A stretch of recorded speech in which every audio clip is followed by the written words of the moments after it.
Mayor, we are now recording. We are now recording, Mayor. This is Zoe Burgess, your city clerk. The city council workshop of October 11th, 2022 is being held with a quorum of City of Westlake Council physically in attendance at the Westlake Council Chambers, 4005 Seminole Pratt Whitney Road. Public comments may be accepted prior to the meeting utilizing the electronic comment card available on the city's website. Public comments are also permitted at the appropriate time. The mayor will call for such during the public comment section, and you may participate utilizing the system's virtual hand feature and waiting to be acknowledged. Please note this meeting is being recorded, both voice and video, and to remember your mic may be live. I will mute any microphones that carry any feedback or interruptions. If you are a caller that has been muted, you may unmute yourself by pressing *6. Any person in the virtual meeting causing a disruption or being inappropriate will be removed. If I may also remind those physically in attendance, please utilize microphones so that the virtual audience and a clear recording of the meeting is produced. Thank you, Mayor O'Connor. Thank you, Madam City Clerk. I'm going to call this city workshop meeting of October 11th to order at 6:01 p.m. Mr. City Manager, would you like to brief us on why we are all here? Yes, Mr. Mayor. Before we begin, may I have a roll call? Roll call, please. Thank you. Councilwoman Charlotte Leonard. Present. Councilman Julian Martinez. Present. Councilwoman Pilar Valleran. Present. Vice Mayor Greg Langowski. Present. Mayor John Paul O'Connor. Present. We have a quorum. Let's all stand for the pledge. Pledge allegiance to the flag of the United States of America and to the republic for which it stands, one nation, under God, indivisible, with liberty and justice for all.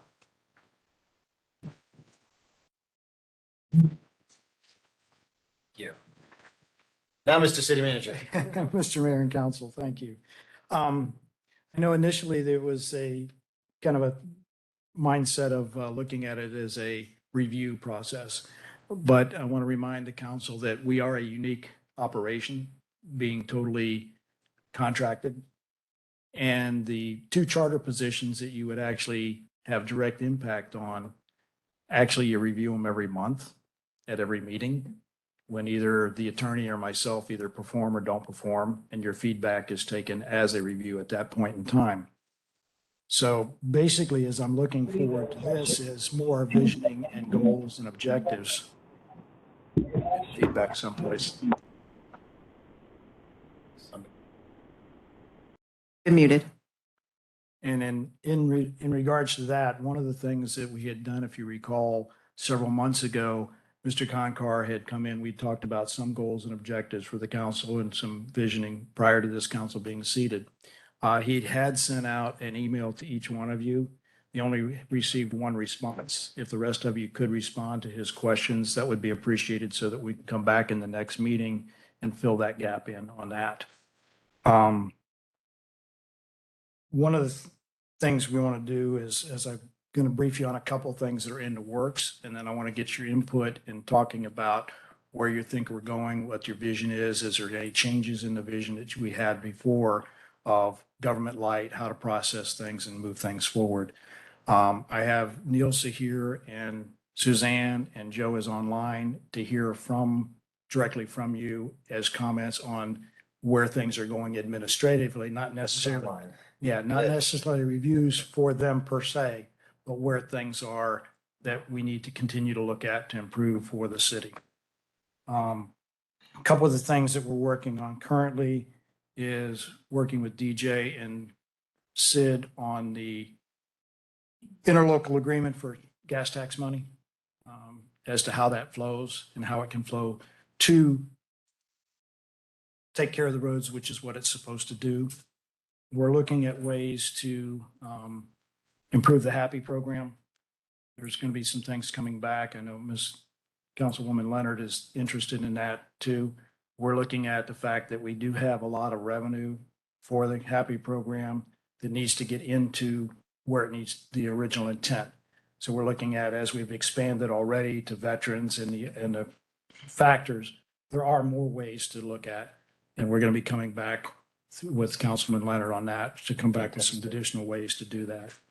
Some of the things that are also coming before you are some revisions to certain things like the sign code. For example, we have Our original sign code anticipated potentially a V-shaped sign in the commercial, but we didn't think about it for residential. We now have a pod coming in that has a common main entrance off the main road, but actually feeds two separate communities inside. So we need to modify to allow a V sign that has both community signs on each side. So each direction you're coming, you know where the community is.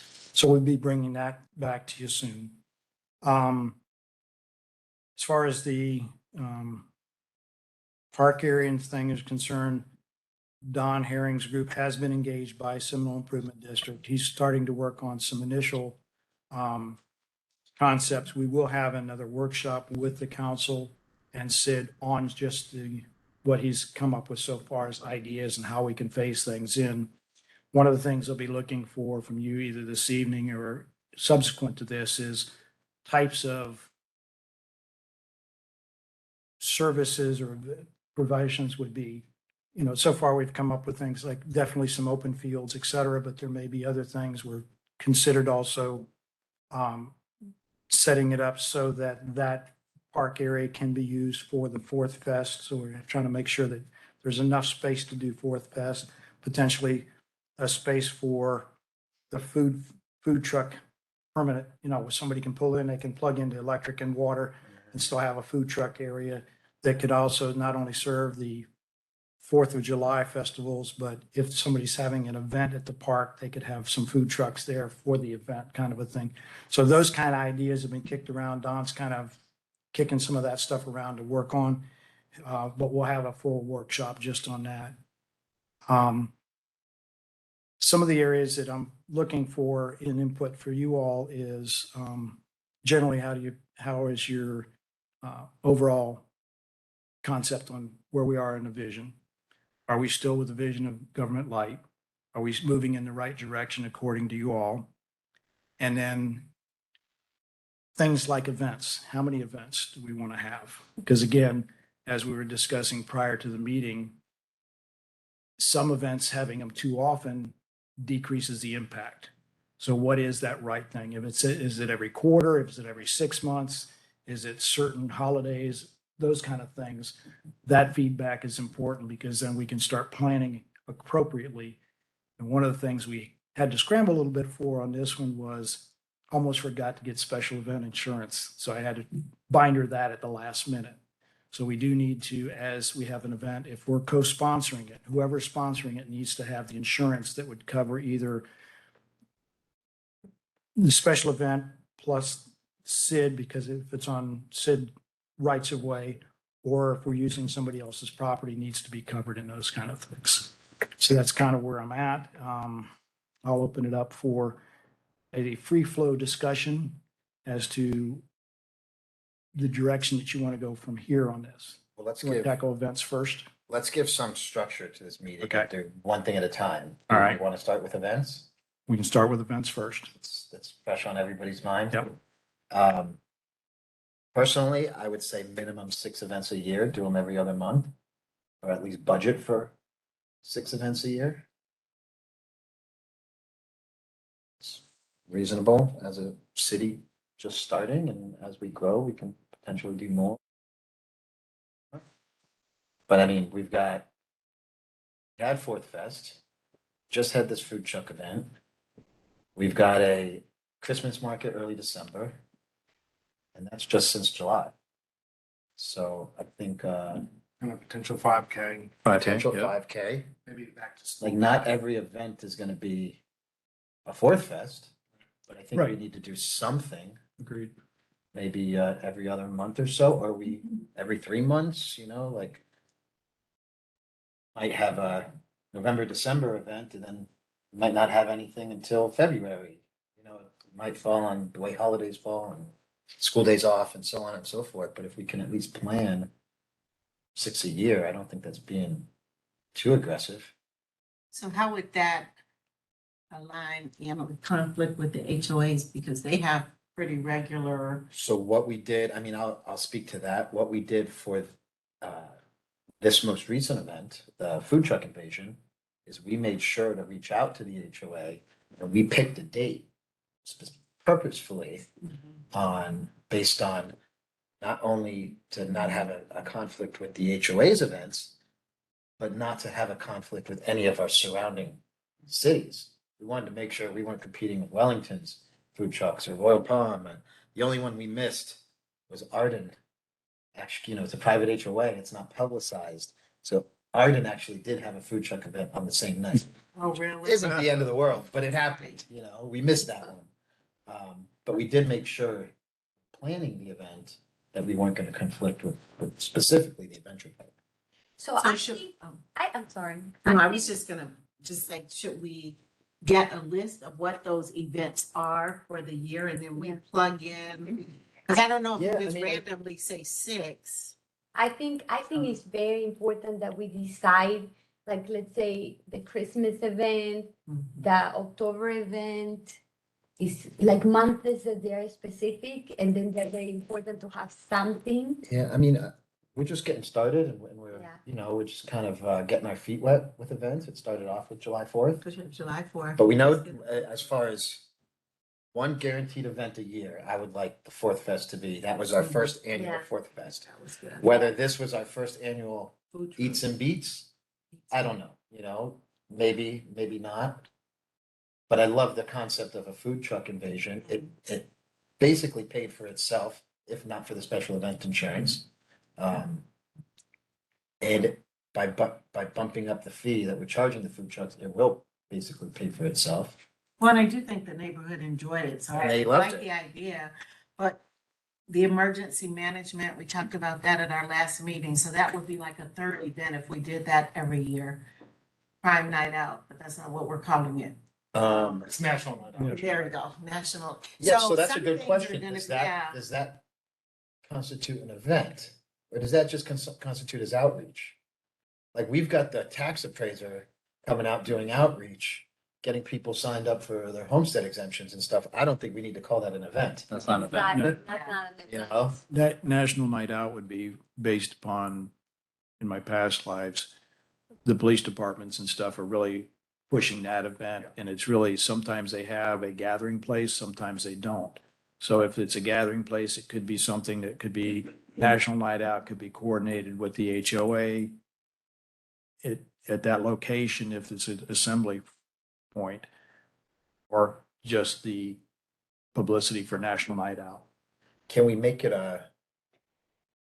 this is all up for discussion, but can we make it like a range? Should we do 6 to 8 events a year? I mean, we nail down an exact number Well- per event. Well, I know you need to budget for it. I need the to special budget event for it. insurance. But also, some of the things that we need to be aware of is as we start having the commercial come on board and Christ Fellowship, they will be having events.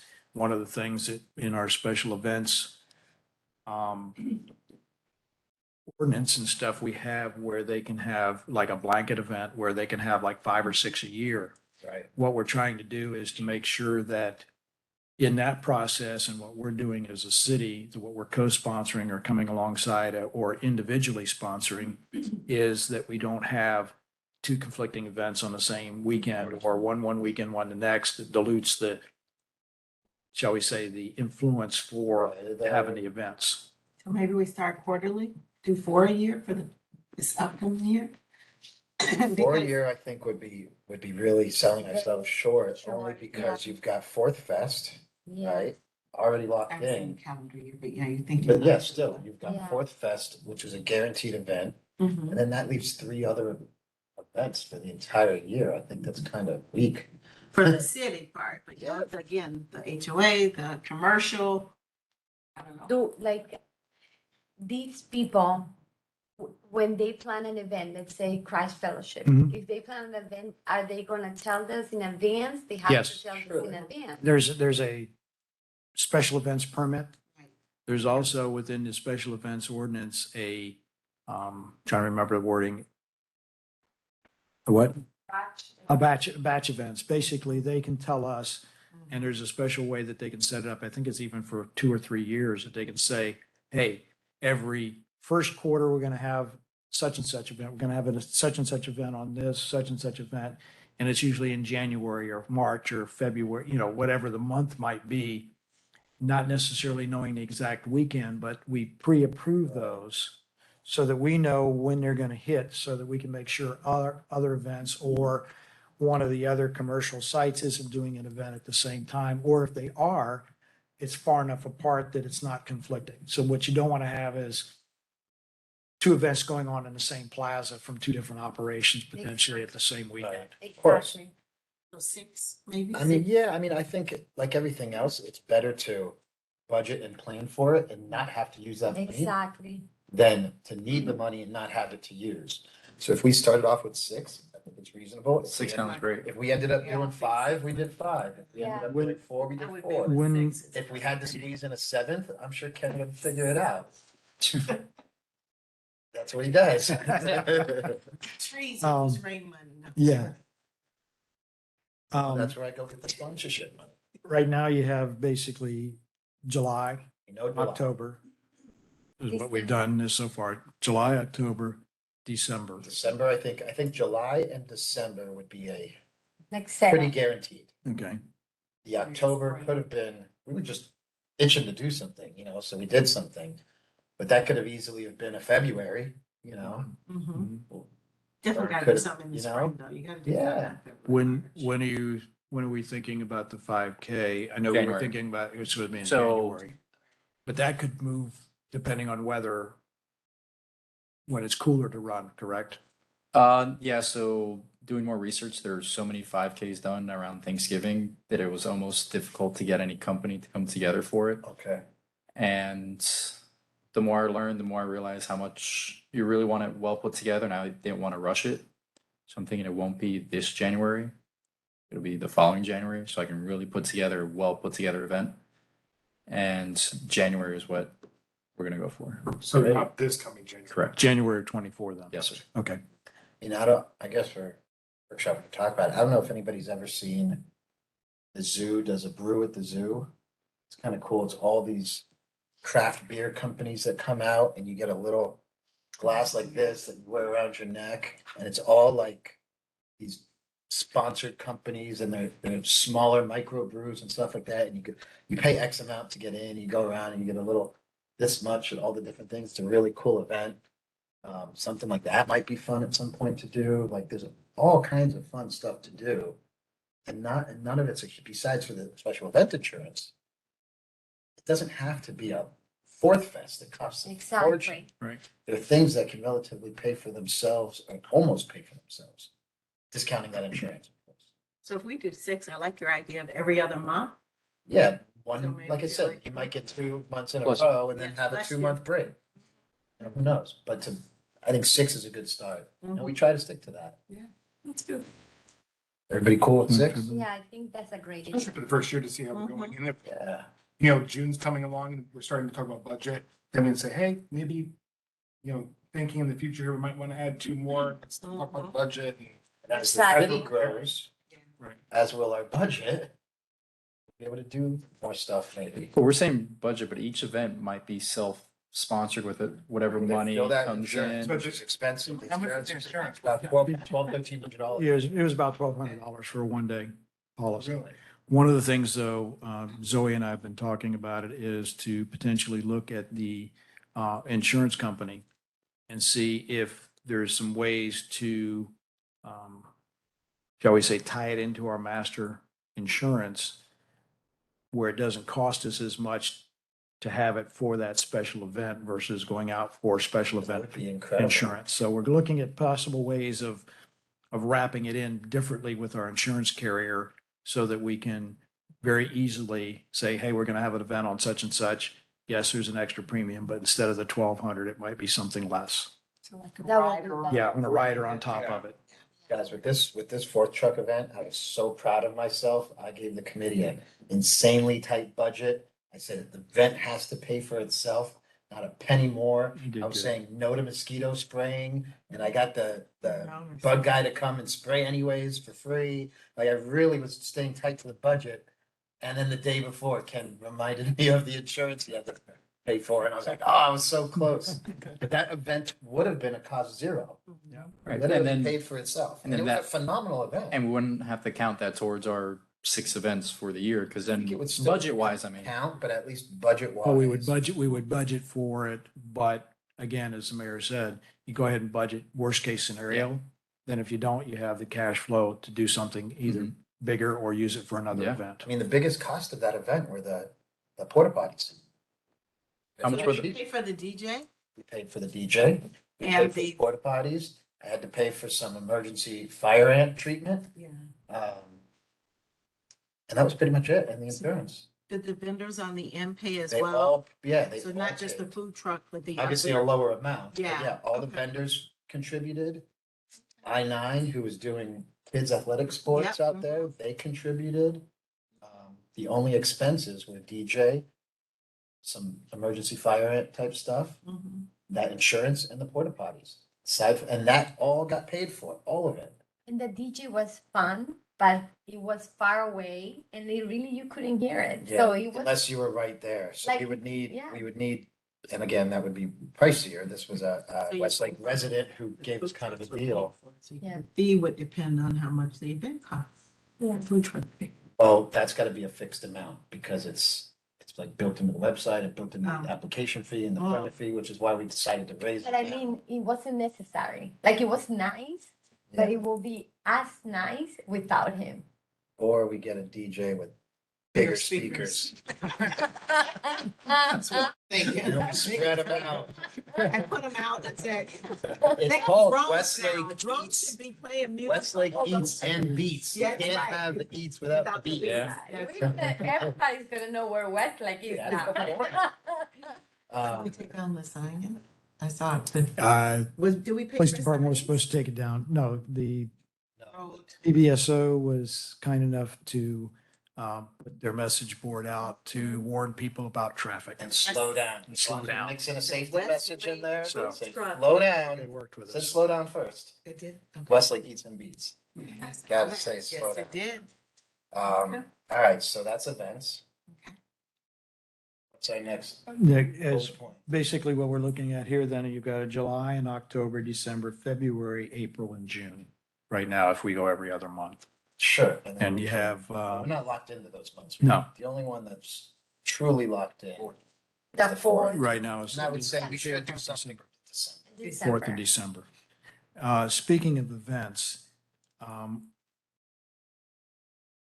you're doing that, but I know that last year the residents put together a golf cart parade scenario. Are they going to do that again? And are we going No, to provide?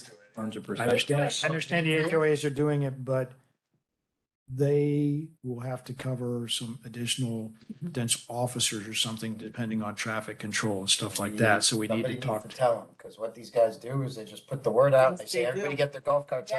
Yeah. At this time. Understand. For October, they're gonna do it So for Halloween. may have to have them reach out. Well, they go from neighborhood to neighborhood, so it does cross some of the thoroughfares. So what we may have to do is coordinate with PBSO. with the- Top card, lead them. Mm. I think You know, that would be and follow. great. I mean, this is like one of those, I know it's what do they call it? organic. Flash dances. It's Like organic. start dancing in the Yeah. middle of the street. They literally just come out with the golf carts and drive behind each other. I understand. But what I'm saying is, again, I would love. From a to public give them some safety- protection, from a of public course. safety perspective, we need to make sure that we are looking out for that potential event that Without a they're doubt. noticed, or we kind of have some heads up. Now, we will have, Is that something that we can just provide as a Well- public safety issue, or are we gonna as. hammer them to pay for it? No, as you're looking at that, one of the things that we do have, starting October, are bringing on the next officer. So that will give us some additional coverage. So if I know it's coming up front, then we'll be able to have two officers on. So we have an officer that's basically doing other things, but the second one can participate in that as well as be available for others. Fantastic. Now, I will also say that in the past, I've helped get the fire trucks involved. So Station 22 sends a fire truck to be part of the parade. And, being that every other home in Westlake is a marked deputy, a lot of them get involved and with their patrol cars and flash their lights and so on and so forth. So there is a police presence, and there has been. It's not like it's been the Wild No, West. I understand. I'm thinking of the thoroughfares But we going need from to have from one. community. To protect ourselves and From say. community to community is what I'm Provided thinking. safety. How we So- communicate with them, because they Yeah. just said today. It's we- spontaneous, yeah. No, they plan Like it. a And week, I, they and said I this stalk week. social media enough to know when it's happening, and I'll just tell them to reach out to me Just re- anytime. And Reach out and let us know what they're Get you, planning and so we can try to get you a cover. police escort. That'll be good. Give Yeah. them the route ahead of time. We'll give you a police You escort. have a following. There's probably 50 carts this time. This year, Keeps getting everybody's got a bigger. golf cart. At It's least. bigger and bigger. Yes. Okay. Yeah. Okay, so point taken. I will make sure that, That'd be good if you do that. that they coordinate with the city. We can get them some official protection. One of the updates, Sid does have in their budget, and we'll be putting out for bid shortly, to rework all the crosswalks at the traffic circle so that you can get a golf cart through them. We gotta do that. Yeah, That that's time coming. that's budgeted. It's starting, so we're gonna be bidding that out in the next couple of weeks to put that in. So, And the bid is coming back for beginning of the some water line expansion and some lakes in the park area for Sid. It'll be issued at the November meeting, and that'll be starting on that. And part of that is that behind the berm on the west side of the street, there will be a linear lake that runs from the school all the way down to the canal to the south. mhm. And then you only have the two crossings, the two driveways that would allow you to access, which can then be gated for more security to the park after hours. Okay, So we're using the water as a barrier, sure. and that also allows us flexibility to potentially relocate that large lake in the back if we need to. The capacity could be taken care of in those linear lakes. Excellent. So they're looking at that. Speaking of parks, one of the things that we will need a joint meeting with this SID board is some types of facilities that you all are thinking about for the park area, whether it's multi-purpose building, fields, courts, what type of fields, what types of I courts. think that deserves its own meeting. Yes, Yeah. it does, but think about it and have some ideas that are ready for that. We'll be coming forward to that. Other item that is there is overall operational things.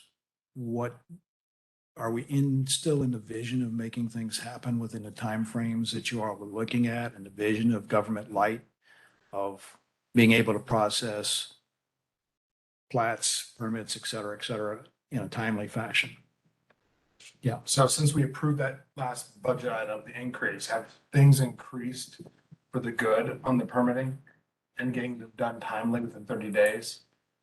On some of them, yes, but some of them it's dragging because a couple reasons. Some of them, the contractors or the applicant is not giving us a contractor, which is holding it up. Okay. Other than that, most of them are being processed. There's a Amy's couple. caught up. Amy's caught up. They've actually added another person. They brought in two more people. We've actually backfilled the front office person as well. And we're in the process of moving the building department down to this little house at the end here, so that when contractors come in, they go straight to there and they're not having to worry about interfacing with the rest of the office down there as well. We're in October. How is the electronic transition? It's moving well, pretty good. I saw an email from Amy. She gave them over a bunch of the back data files. So we're still looking for possibly December, January of beta testing on it. So we should be good. Yeah. I mean, I'm gonna go ahead and say it, at least from a smaller contractor's perspective. I think that our building department is the one item that we could certainly improve. Okay. The inbox is That's usually what I hear for you. inundated with valid claims of just lagging and miscommunication. Communication needs to improve, and certainly performance needs to improve. Just gave them a bump in terms of money. Right. Hourly rates. Yeah. I I expect improvements. And that is the beauty of government. Like, Right. if this building department cannot get it done, We'll find another one. we will get one that will get it done. It's enough is enough. You said it's building and permit, correct? Yeah, And we have a pretty good revenue from building and permits, right? Yes, sure. So it would make all the sense to something that we make good revenue on that has a I good, don't think throwing turnaround money time. at the problem is the issue. I think No. there was some growing pains there. there was some growing pains. There was some personal issues, but whatever it is, it should be done. I think they have accomplished a more stable group. I mean, they went through like 6 or 8 building techs in the last 8 months. They'd come in, they'd be here for 2 or 3 months and then they're gone. Amy is done with her medical issues, so she's back full time. Jennifer's on board. They have 2 other remotes and they're bringing on another one from my understanding. Whatever it is, I mean, whatever has to happen. But I always attribute the way I want the city to run to be like a Swiss clock Smoother, that doesn't lose time. agreed. And we have been losing tons of time on this building department. Giving me migraines. Especially for the vendors and the people Yeah, that the smaller are the contractors. routine that are every week they're submitting 5, this fence people, this paint people, the Mm. the driveway people. It's like, it's the same people over and over and you got the plats. and It Right, should be and, easy. and these are people who do business in tons of other cities. And honestly, do you know how embarrassing it is to hear that our building department is their least favorite building department to do business with? Like, I don't want to hear that. I want to hear, we have the best building department. I Understood. know for the, the larger contractors who know the system and have understood the system, everything moves smoothly, which is great. There's got to be a reason that for the smaller contractors, they have great experiences in Wellington and nothing but headaches with Westlake. So Do they have something that we don't have? Does our building department say, hey, if we had this, it would? they have a fully electronic They system, have which a is what fully- we're beta testing in January. Right, So okay, I'm trying to praying get that rolled out. themselves. The other thing We is, got to do something. we, in October, I got the feedback from the county. From January to October, we processed over 1,400 building permits this year.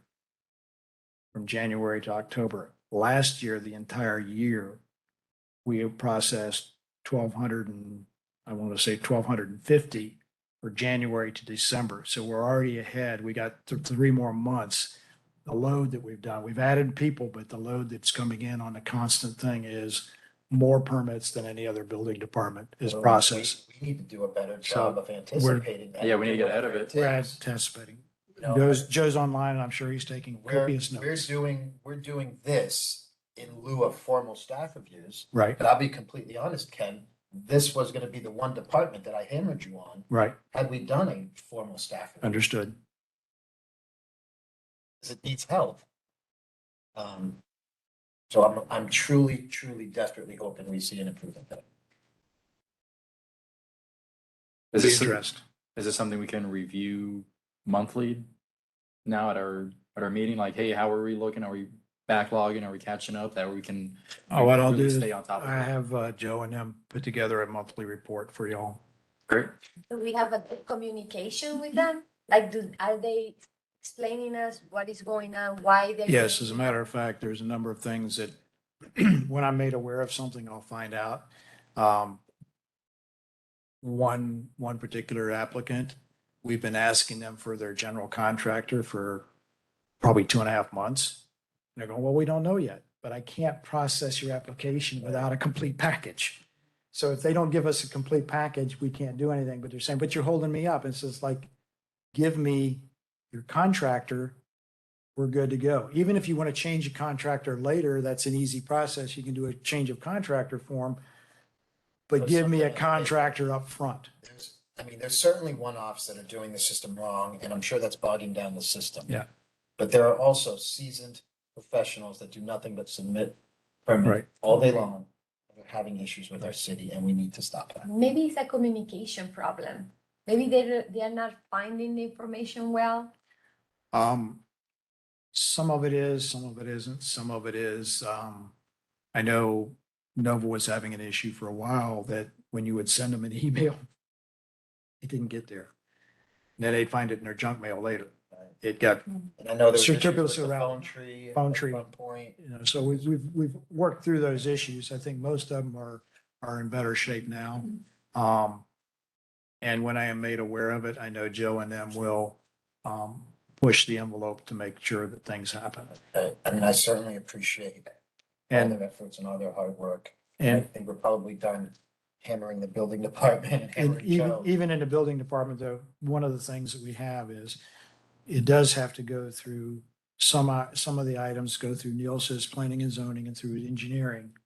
If it comes in, if it gets to them, if they get hung up on something or it doesn't get back in time, again, we're working on that internally between all three departments to make sure that if it comes in, it gets over from engineering or P and Z quickly back to building so that that item is checked off and done. So when they submit a packet, is there someone ensuring that all the pieces are there? Yes. Before they Before- walk away, we sign that we have all the pieces? They submit the package. Typically, they'll submit the package and it is complete. The building department does check them as they're coming in. But then what happens sometimes is there's blanks in it or a missing file or something's wrong on the plans that has to get corrected. Mm. That takes time. But a lot of them, that doesn't happen. It's volume and coming in, processing, getting them out the door. The electronic system should help that because also the electronic system will track whose report it is. In other words, I can go in and look at it and know, did P and Z sign off? Did engineering sign off? And where was it at? Did the electrical inspector sign off? Did, plans examiner, whoever sign off on it? And then what the permit is. And also it allows a person to pay online, which now they have to wait for us to calculate a fee structure and send them the fees and they get the payment so we can issue the permit. What it will allow as they go on, it'll calculate the permit fees up front so they can pay them right away. This is what I would like to do, and hopefully I can get consensus from everybody. I want to put together a 10 to 15 question questionnaire. Simple things. What can we do better? How is your experience with the city of Westlake Building Department? What would you like to see changed? What has streamlined your effort? What do you love? Let's put together a questionnaire. You can do that. Let's take our 20 or 30 Vendors. smallest contractors that submit permits often, or even take them at random. I don't care. But let's send out a questionnaire and get some actual feedback from the contractors. Okay. And then we can use that.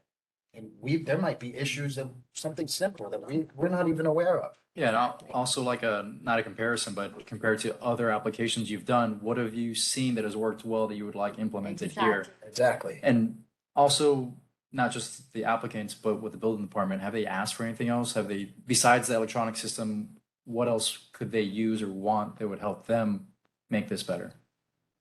I feel like we're sitting here hammering them, but what do they want that could help this? For the building department, it's the electronic system. Okay, then if that's That's- all they're asking for, then what else can we provide? We get that in there. Their permit review Yeah. time increases substantially. Plus, there's a lot of handwork that has to be done now that once the applicant puts it in the system, it goes from place to place and it's tracked. Okay, So is everybody in? that sounds everybody likes great. the survey Yeah. idea? I Can think we do it's that? acceptable. Should we all Get come up with some- questions to put Send, together? send me your ideas for Let's questions. all Okay. submit questions, and I think, I'll put them together and we'll get them out to the contractors. maybe I'll survey some of the contractors and say, do like some unofficial questioning, and those will end up on the questionnaire as well. Or maybe not reinvent the wheel, ask Richard Ratcliffe in the league. Do you have any cities that do this already, surveys, and maybe grab a couple of their surveys, Sure. and look at them? Absolutely. Exactly. I'll see him Exactly. tomorrow.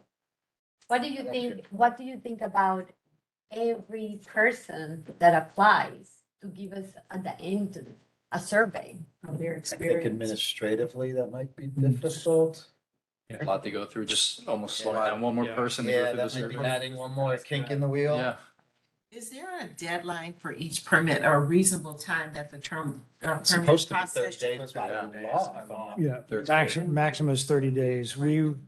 And initially, we were able to keep up with about 15 days. We were doing great compared to everybody else, but with the volume that's been coming in, Sometimes we're, 45, 60. yeah, It's, yeah. it's embarrassing at times. Yeah. Do they need more people, more Just gave them. work? Yeah. Joe- Gave them people. Well, Joe's added people as he can, but again, trying to find the people Hmm. is in the labor market extremely difficult. So he's doing the best he can with what he can find.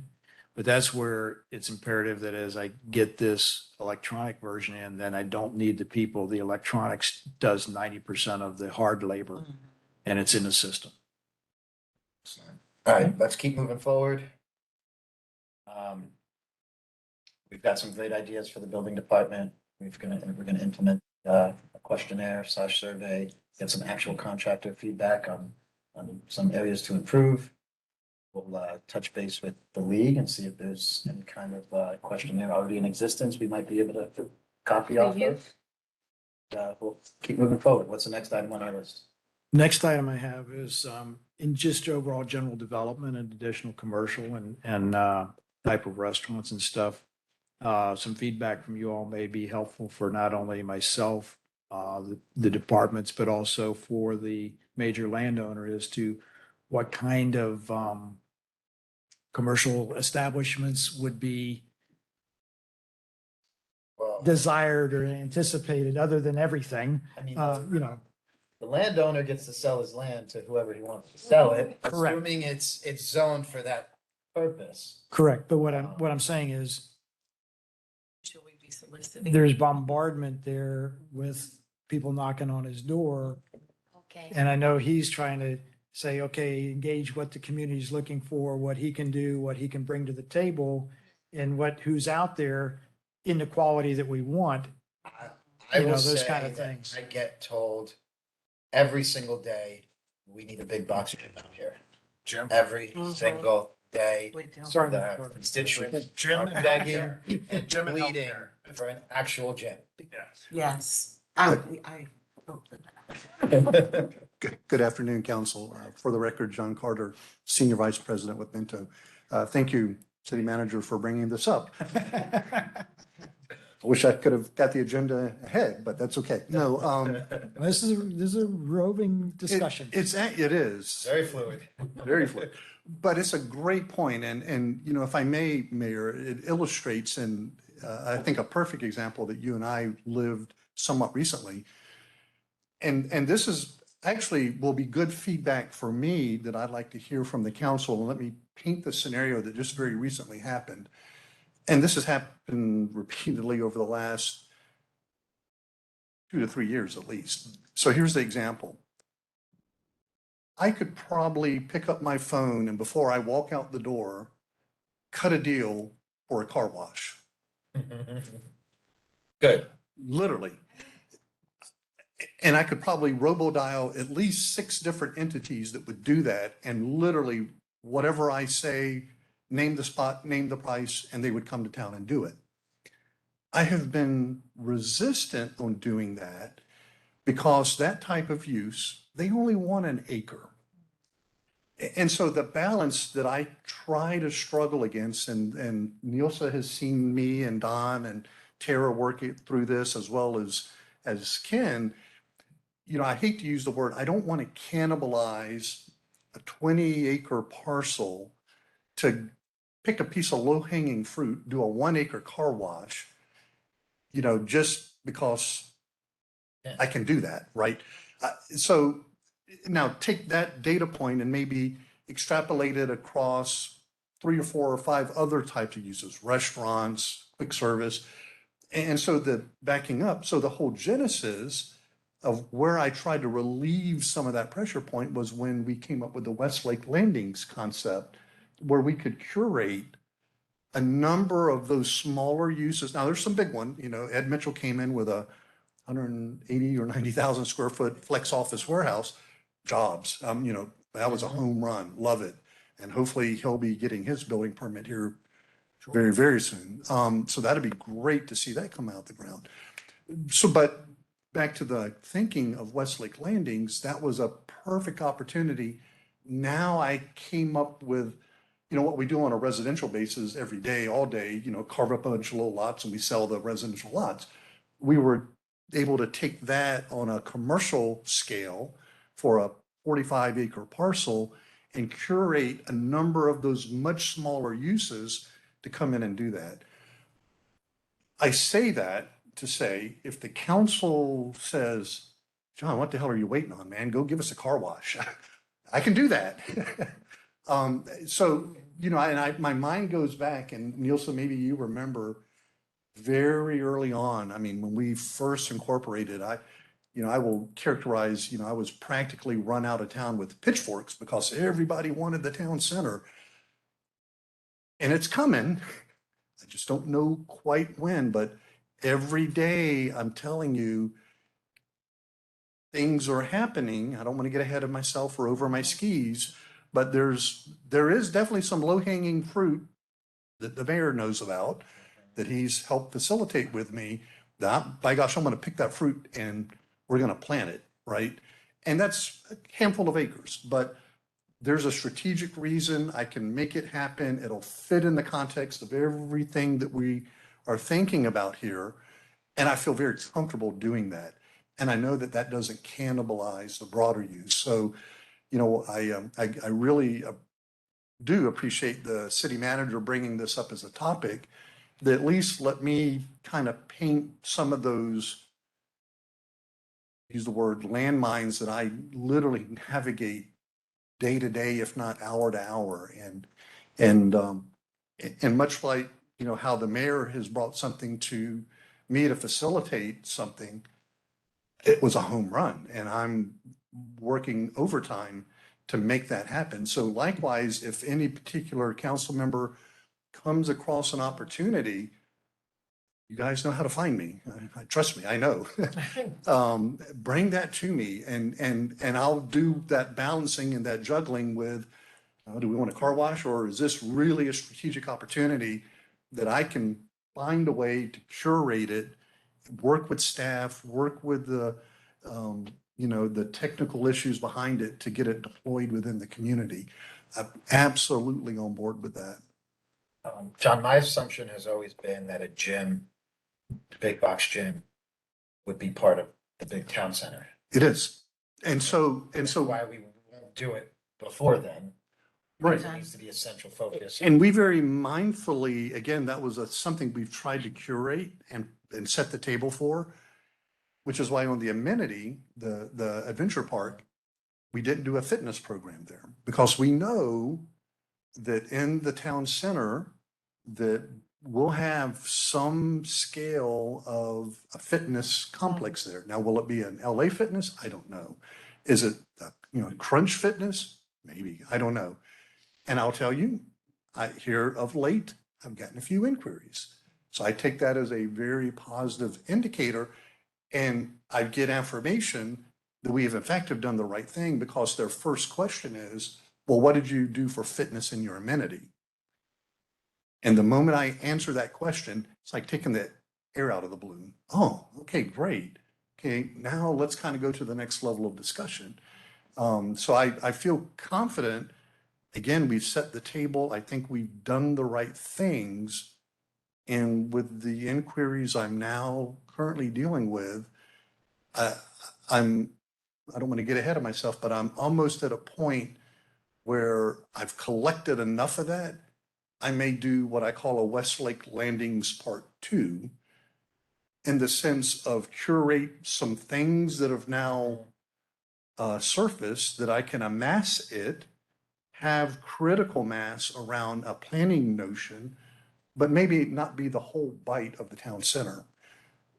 So, again, that's part of the ebb and flow of, what I'm trying to balance and the plates I'm spinning every day. So, but yes, you're absolutely correct. That was very, kind of critic there. It was like a cryptic kind of message. But my question is, Yes. is there Dunkin Donuts coming? Uh, That's all I want to know. I Starbucks is again, I haven't checked their website lately. I'm gonna go ask them for you. Well, hold on. Comment. So the Conover deal, I haven't checked their website in a month or two, to be honest, but they have they've been pre-leasing. And they've announced, or you can look on their website, their tenants. So I do know that they have had a Starbucks, as well as a whole list of other tenants that have come to town on that project in Westlake Landings. Okay. Now that I've gotten a little bit deeper into this over the last couple of years, if Starbucks is there, Dunkin's not. So if in fact Conover delivers, what I last saw on their website, that Starbucks is there and they've fully executed the lease and they start building and operate, Dunkin won't be in Westlake Landings, but it might be somewhere else, and maybe that's part of what I'm now curating loosely to do some of that. So the Publix Plaza is just about done here. I mean, they're making huge strides there. And talk about tight-lipped. Besides a Publix and a Publix liquor, and I've been asking often, they will not tell me who's going in there. The leasing agent will say, I've sent LOIs out to X amount of this type of industry and X amount of that business and X amount of that business, but he will not tell me what's going in there. I did get him to slip at one point, and he said, coffee franchise that's not Starbucks. I don't know what that means. That could change, just like even in the Conover deal, I think the stuff on their website can very well change. Nothing's real until it's actually real. And I've been burned in the past by saying this is coming Yep. because I was told it was coming, and then it ends up not coming because of financing or the state of the world or building material or whatever it is. So who knows? Could be So anything. what's- There'll be a Publix there and there'll be a Publix liquor there.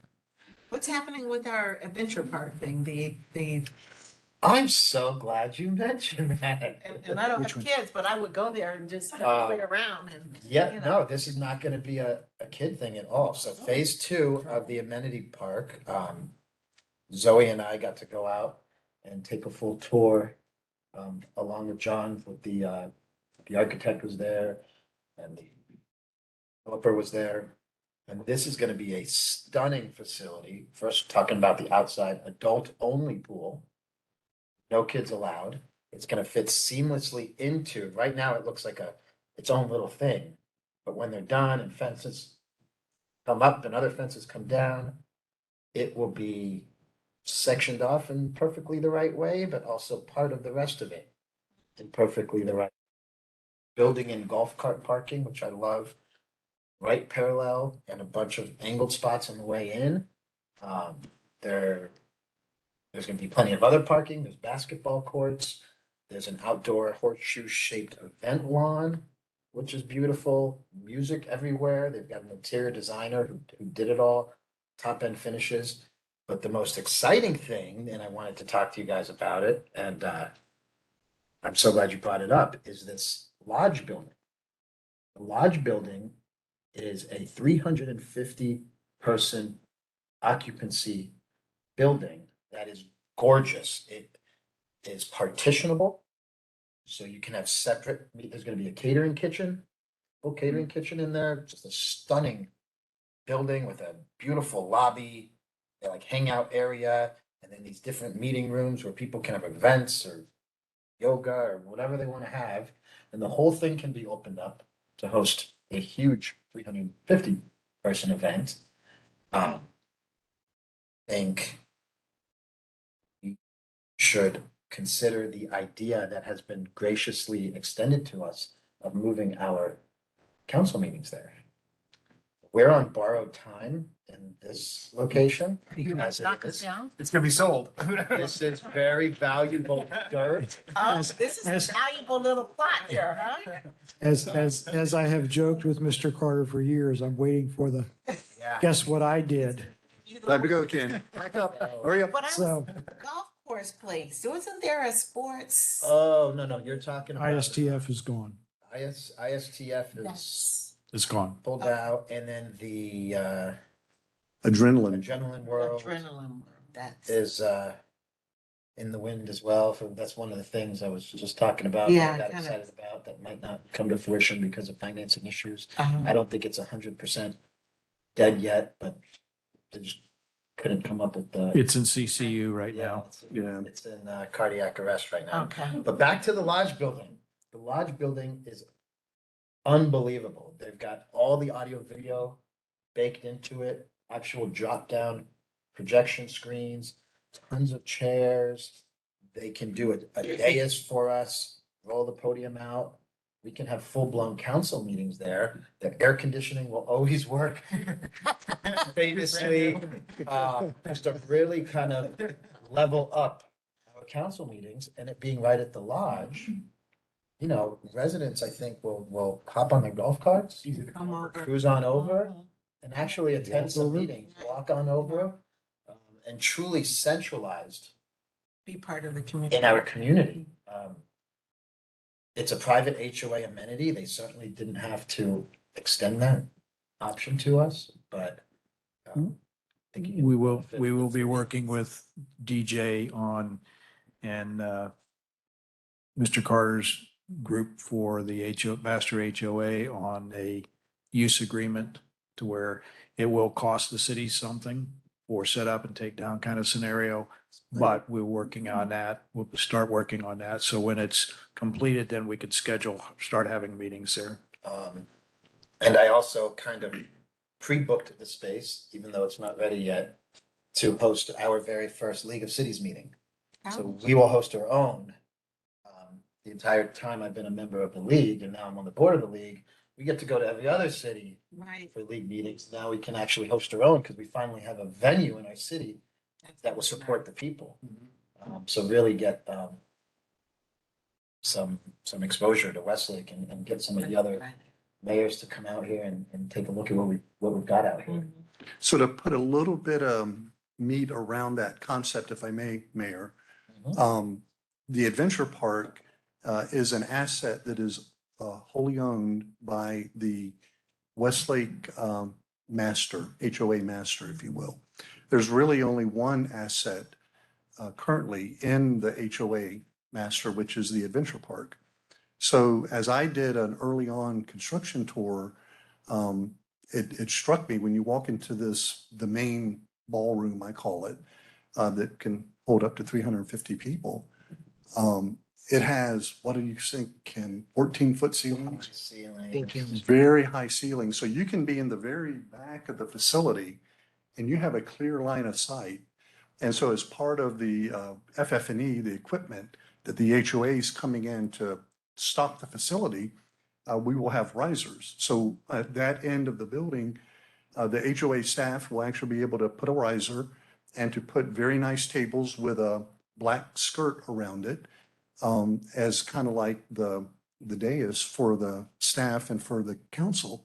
And then Zoe said she has experience with having like an AV cart, which could be stored under lock and key there. We would give Zoe access, to the facility so that she could come in with her AV cart, literally just pull it across the hallway.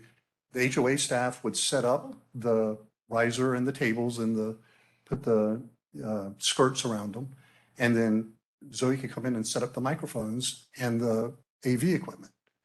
And it's all connected via fiber optic. So it's high bandwidth out to the internet for anyone to, log in and watch any of the meetings just like they do here. So as an asset of the HOA, the developer, Minto, basically has control of the HOA master until we turn over. Well, that's a while from now. We still own thousands of acres here. So while you see the developer turning over residential pods, because we're working our way through, the groves, the hammocks, the meadows, the orchards, those get turned over to the residents. The master will be held by the developer for a long number of years. And so I came up with the suggestion and toured Ken and Zoe and the mayor about using this. I use the word interim, but whatever shelf life remains here is at the whim of someone who wants to come and develop something. And Ken's absolutely right. And, without a vision or a plan, you barely have a prayer, right? So just anticipating that when I did this construction walk, I said this would be a fabulous venue, but it would require the HOA master to enter into a use agreement with the city, having the proper insurance and everything on board. And we would just pre-schedule the dates. We know when the council's meeting. And any event like the League of Cities would fall under the umbrella of the city use agreement, would be our belief.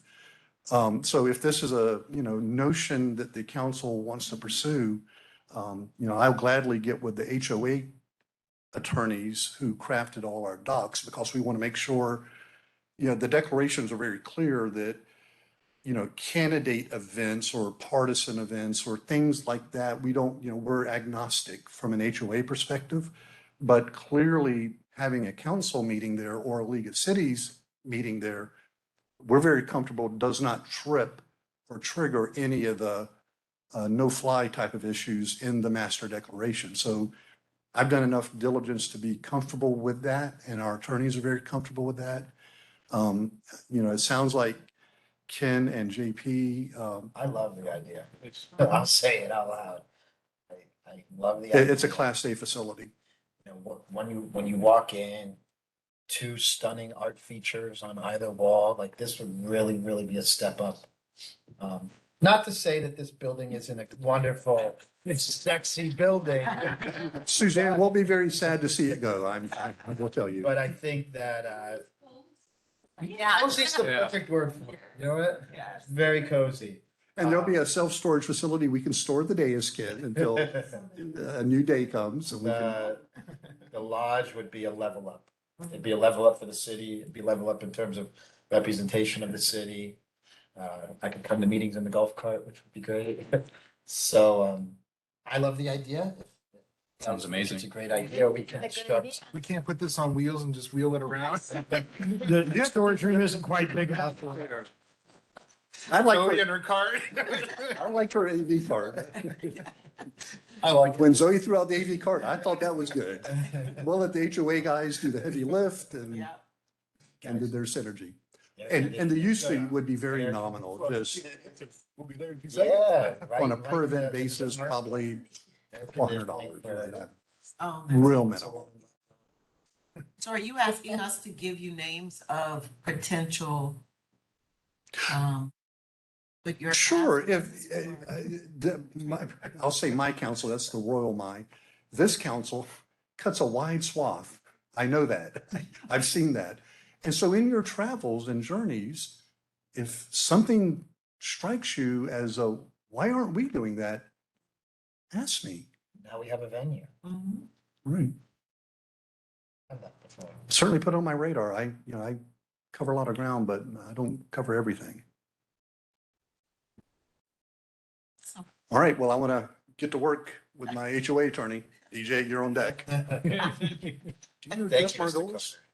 Sorry, Jeff Margolis? I may have worked with them in the past. He's a burger. Oh, yeah. Thank you. All right, thank you. Those are kind of the topic areas that I had. What all do you have in addition to that? If you have anything that you've come up with or would like to see going Sure, forward? so since this is in lieu of staff reviews, I'll go ahead and give Zoe an absolutely glowing review. I don't think we need any help in that department at all. Hmm. Zoe literally crushes it for us Yeah. every single day, and Mary for that matter. Yeah. Her whole team, Yeah. Yeah, it's phenomenal. They were a tremendous find. I lucked out big time. That lucky. would, my virtual staff review here, that would be a 5-star will use again review. She's not going anywhere. Our legal department certainly has been an absolute home run Yes. for us.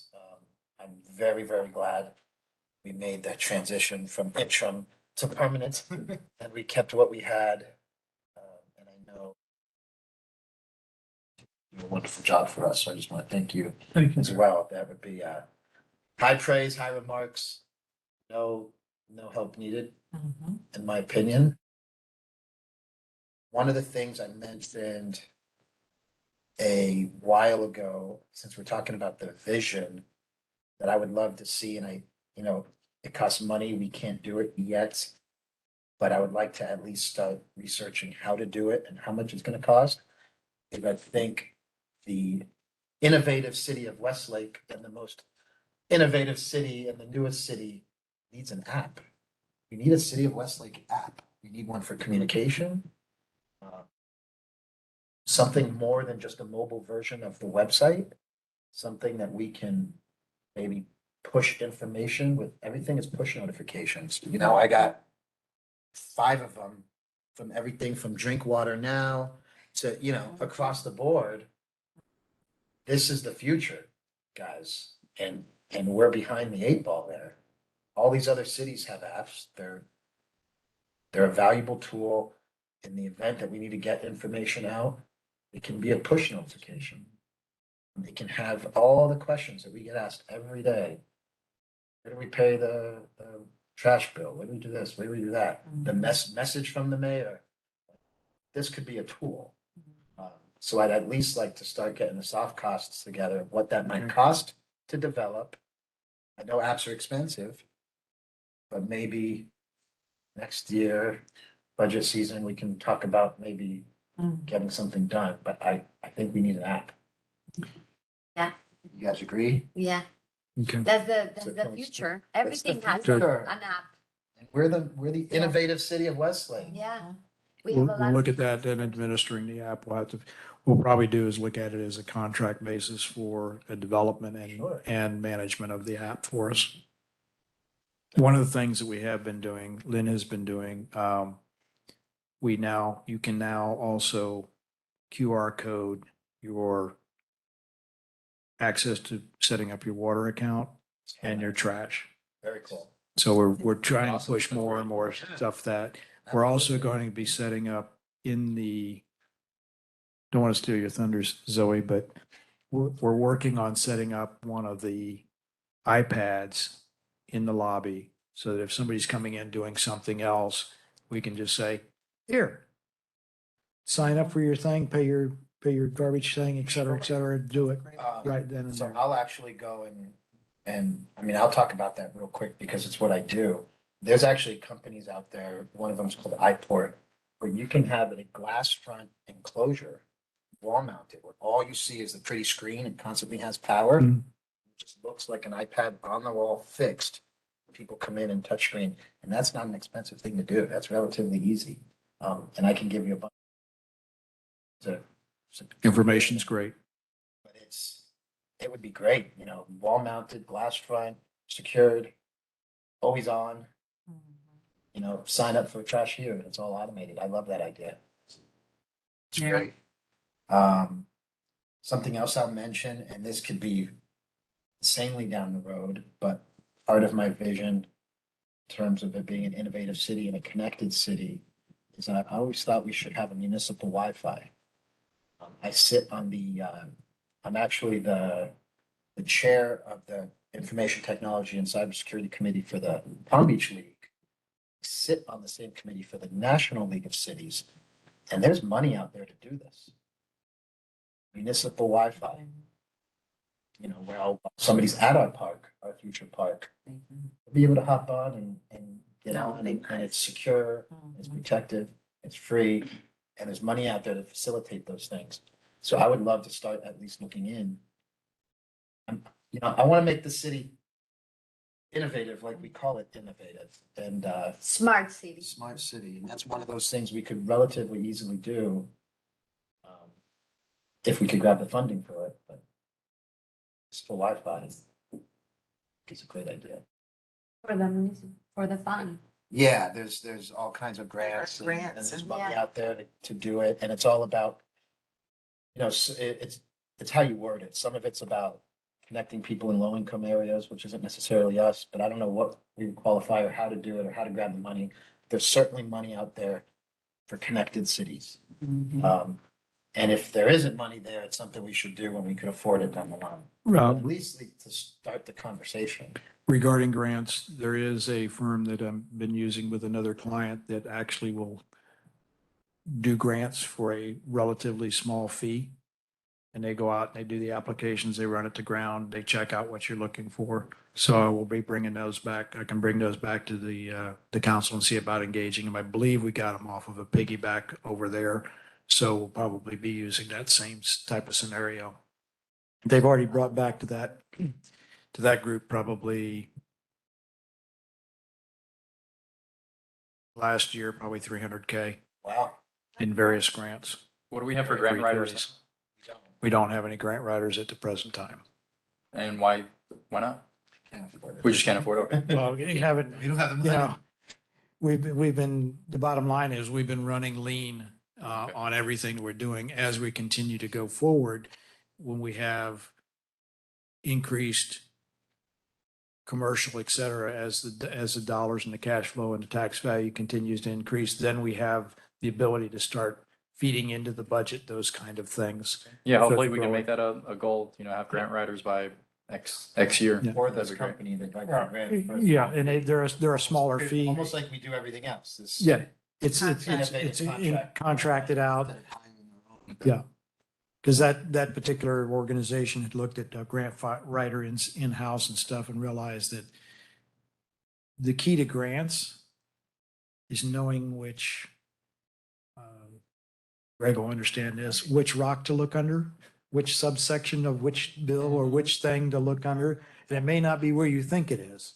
It's out of some obscure place that there's dollars there, but you just got to figure out and know where to go, open that door and get in. Once you get in that door, it's almost guaranteed. It's like transportation is directly connected to housing. You know, they go hand in hand. But you may also find transportation in some other Technological. technical thing or something. Some line item in there. Ken, where are we with Safe Streets and Vision Zero? Safe Streets and Vision Zero, DJ and I had a discussion. We're going to be bringing that back as we move forward for adopting that so that we can take advantage of the county potentially utilizing funds to increase our walkways along Seminole Pratt Exactly. So to, the, Car as you know, path. the whole city of Westlake was pre-engineered with these multimodal pathways. But there's some pre-existing sidewalks that were here before the city incorporated that are in the county's right of way. So, we've already got the conversation started to getting them to potentially convert those sidewalks into the multimodals, match the rest of the city. And really, it's about mobility and it's about safety. The golf carts won't have to go from multimodal to Go 5-foot road sidewalk. or 5-foot sidewalk to back to multimodal. And it really creates a flow throughout the entire city. So we've got that. It's great. It's something that's at least a conversation now where it wasn't before. I think that's phenomenal because it's annoying. You're cruising and then you're not, and you're up on one wheel. It's tough. It's not safe. It's not So- safe, it's dangerous. And there's money in the US Department of Transportation because I'm already Exactly. writing grant letters for other cities like Boca Raton. Yeah, so on the TPA, which I sit on the TAC committee for, there's two local programs, Palm Beach County specifically. One is the local initiatives, and the other one has to do with safe streets. But that's exactly what those two programs were engineered for, and there's plenty of money there. It's like $500,000 to get that done, and that's gonna be low hanging fruit for the county. It's something they could easily do. That'll make a big impact versus, widening the whole road or creating the whole road or building a bridge or something along those lines. And it fits with the mantra, getting cars off the road, any forms of transportation, greener energy, mobility, safety, it like checks all the boxes. So I'm to at least be having that conversation, moving the city forward in that way. Those are pretty much the two things I had. The Wi-Fi, and I think the app is so important. Anybody else have any visions or goals they would love to see the city adopt or implement at some point in the future that maybe staff can start creating, turning into a reality? Some of these things also, I just point out, it may not be something we need to do next year or the year after. It may be a 3 or 4 year Broad goals. vision down the road.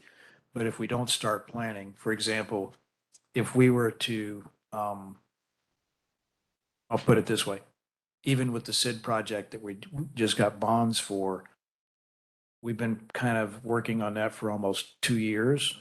We're just ready to start bidding it and get out of the ground with it.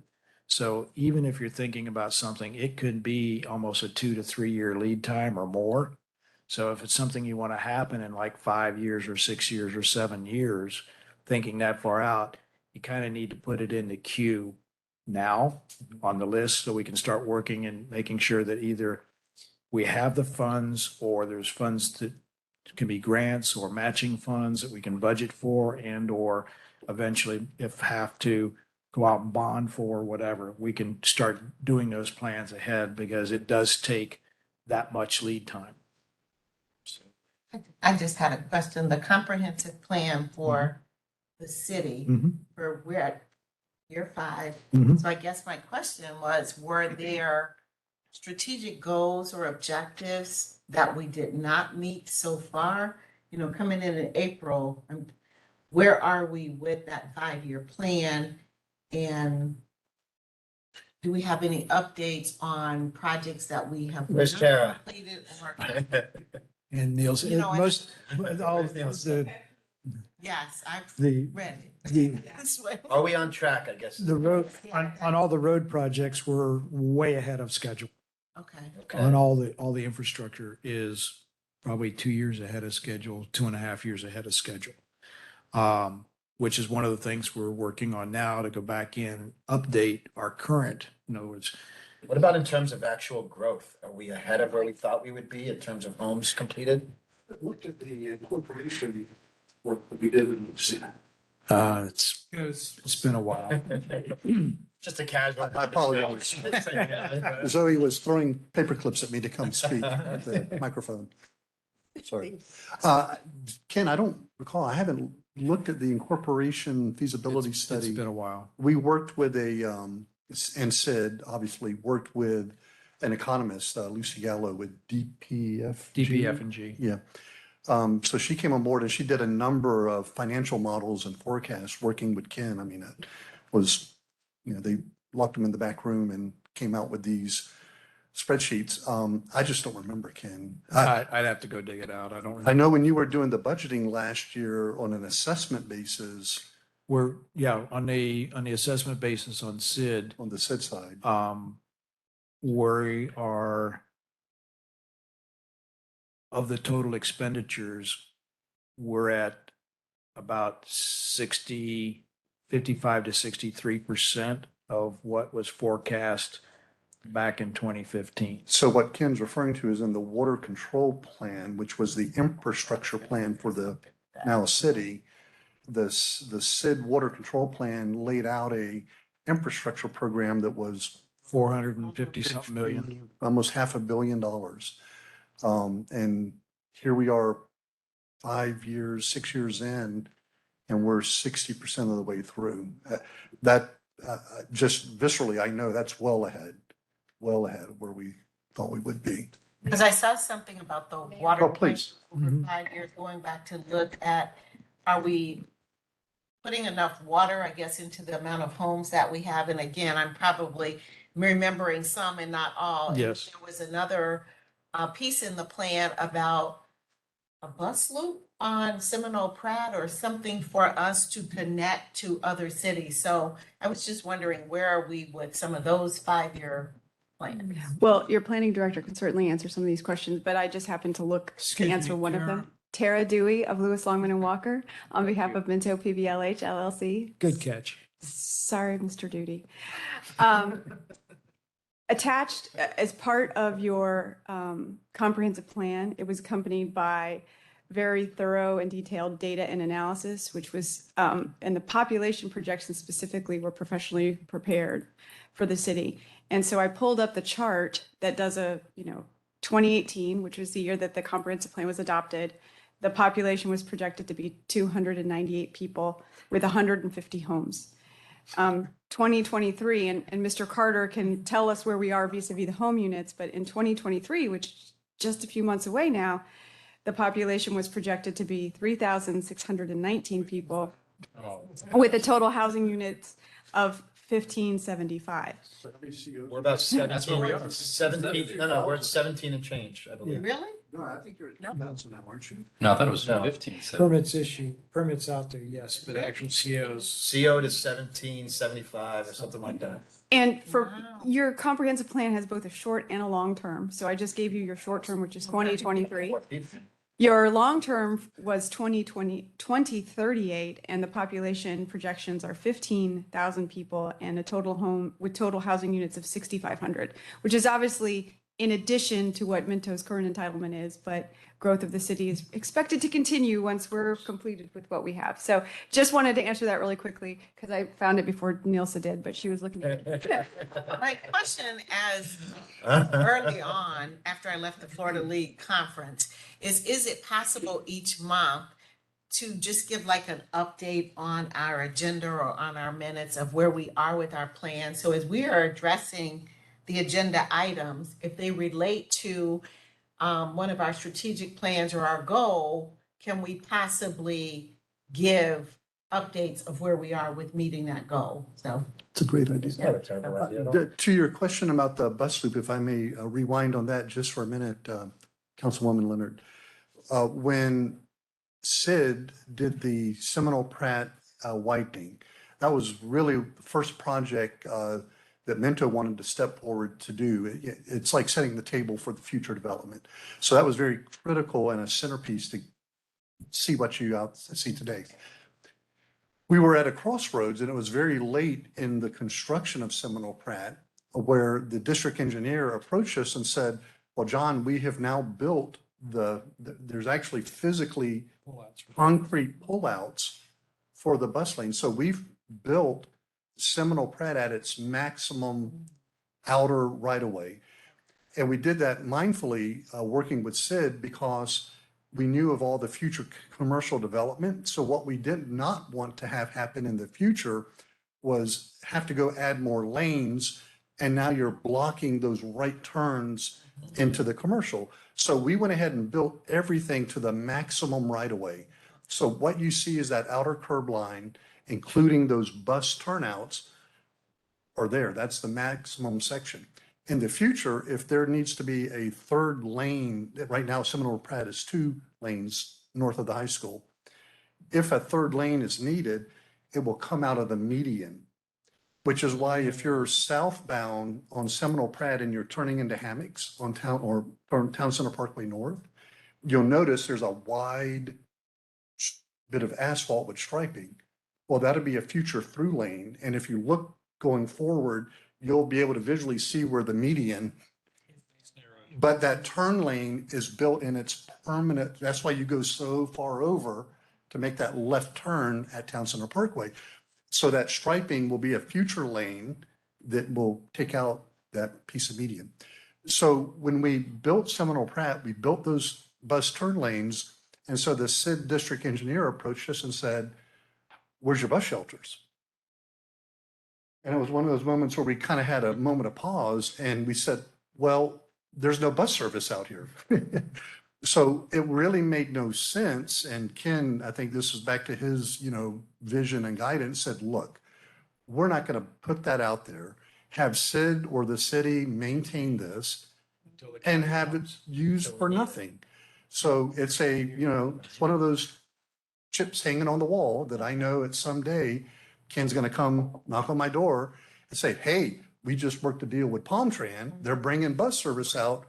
You owe me some bus shelters. And I'm not going to hesitate and I'll commit to you as I did to Ken.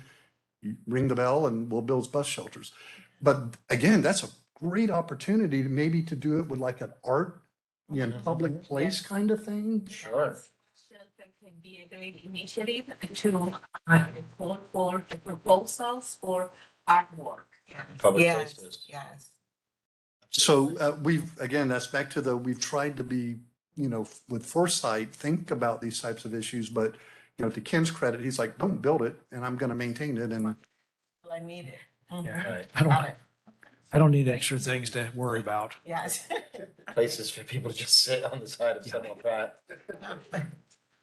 One question. Mhm. So we have this elementary school that belongs to Westlake. Did we get the permit to build a street to get it inside Westlake? So we don't have to go through Orange to the elementary? So, Yeah, well, what we're in the process, there is a new pod coming in. It's going to be called the Pines. It's Pod V, but it's the Pines, and there's a linear lake that runs east and west from the future river bend at the circle. You'll be able to come down, and as you not have to go into the community, but there's a multimodal path that runs along the lake bank all the way to 140th, and then up 140th to the boundary of the school at elementary school there, with a turnabout that we've already designed so that you can take your child to the elementary or the junior high in your golf cart all the way from your house, drop them off, pick them up. And we've worked with the school board to put gates and stuff in there that they will open during school hours for drop-offs and pickups and close, just like the rest of their campus. So we're already anticipating and working with Mr. Carter and his team to make sure that happened properly. So somewhat compounding that issue, if I may, recall currently there's ongoing litigation between Mento, Seminole Improvement District, and Indian Trail Improvement District that is currently centered on the future connection of Persimmon at 140th. I say it's not centered on that. I'm incorrect.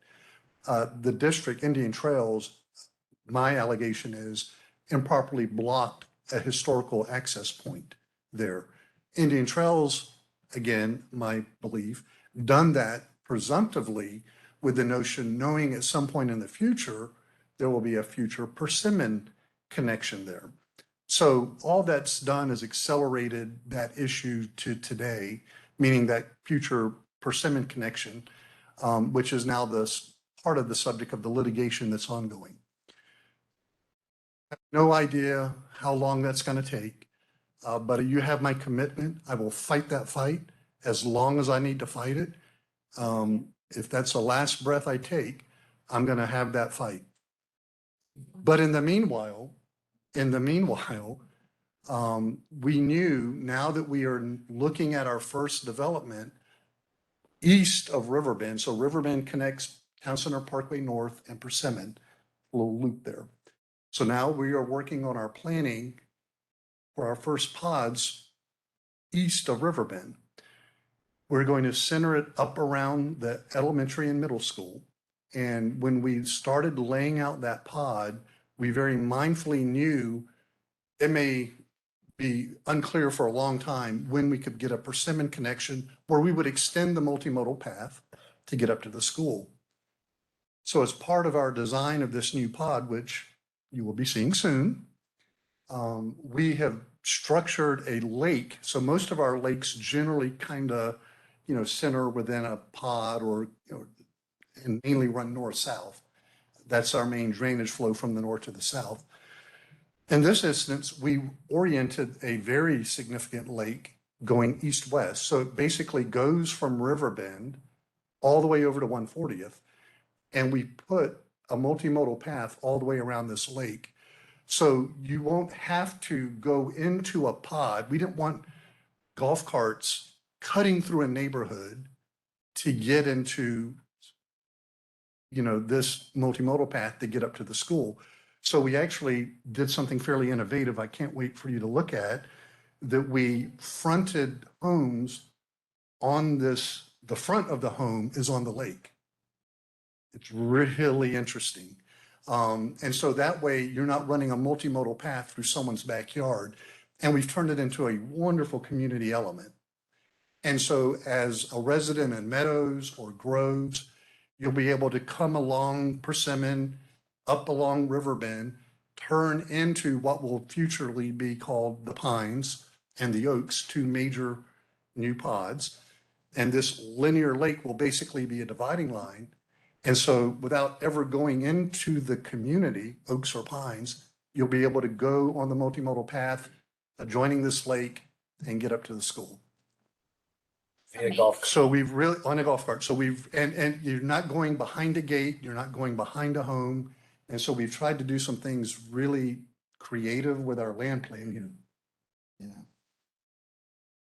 And I just wanted to add, because there's two connections to the east on your eastern border. He's mentioned Persimmon. And as his attorney, I'll ask him not to say anything further on that regard, given pending litigation.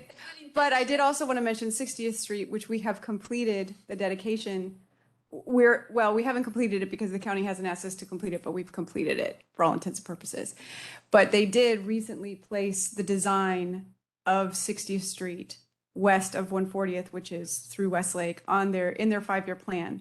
The construction is not in their 5-year plan, but that's a good sign. It wasn't in their 5-year plan before, so they can always change that. But I just they update that every year. It did make it into the 5-year plan last June, I think, is when they updated that. So just an additional improvement in your boundaries that thought you'd know. Thank you.